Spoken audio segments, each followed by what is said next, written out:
അസ്സലാമലൈക്കും. ഇന്നാണ് നമ്മൾ നമ്മുടെ ജാലക്കാരിനെ കാണാൻ പോവാണ്. ഇവിടെ ഒരുത്തൻ വെൽഡിങ് പണിക്ക് പോകുന്ന പോലത്തെ ഹെൽമെറ്റ് കിട്ടി വരിക. അങ്ങനെ ഞങ്ങൾ രണ്ടാളുമാണ് ഇന്ന് നമ്മുടെ ജാലക്കാരിനെ കാണാൻ പോകുന്നത്. ഭൂമിയിൽ വിശാലമായ വഴികളുണ്ടെങ്കിലും നമുക്ക് ഇതുപോലത്തെ ചെറിയ സ്ഥലങ്ങളാണ് ഇഷ്ടം. നമ്മളാണെങ്കിൽ ഈ പെട്രോൾ പമ്പുകാരെ പറ്റിച്ച് അപ്പുറത്തെ പെട്രോൾ പമ്പിൽ കയറാൻ പോകുന്ന ഒരു കാഴ്ചയാണ് നിങ്ങൾ കാണാൻ പോകുന്നത്. വേറൊന്നുമല്ല, ഒരു കഴപ്പ്.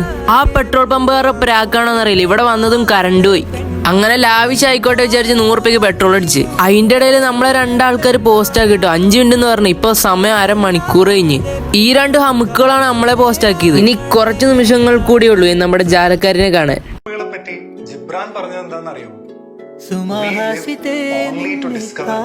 ഇവിടെ ഒരുത്തനാണ് കാത്തിരുന്ന് ഇവിടെ അത്തപ്പൂക്കളം വരെ ഇട്ട് കുക്കുംബറുണ്ട്. അങ്ങനെ നമ്മുടെ ജാലക്കാരി വന്ന് ഇനിയിപ്പോ സ്വർഗത്തിലേക്കുള്ള ഒരു പോക്കാണ് നമ്മൾ പോകുന്നത്. ഇവനോടാണെങ്കിൽ അൺലിമിറ്റഡ് ഒരു ലിമിറ്റ് ഉണ്ടെന്ന് പറഞ്ഞിട്ട് അവന് മനസ്സിലാവുന്നില്ല. മിക്കവാറും ഇവർ പറയുന്ന എല്ലാവരും ഇവൻ ഇടി വാങ്ങും. മയോണൈസ് ഓരോ പ്രാവശ്യം വരുമ്പോഴും അതിന്റെ വലിപ്പം കുറഞ്ഞോണ്ടിരിക്കുകയാണ്. മന്തി സെറ്റ് ആവാൻ വേണ്ടി ഒരു ലൈമും കൂടി കുടി. കൈ ഡ്രൈ ആക്കാൻ പാടില്ല, കല്യാണം വൈകും.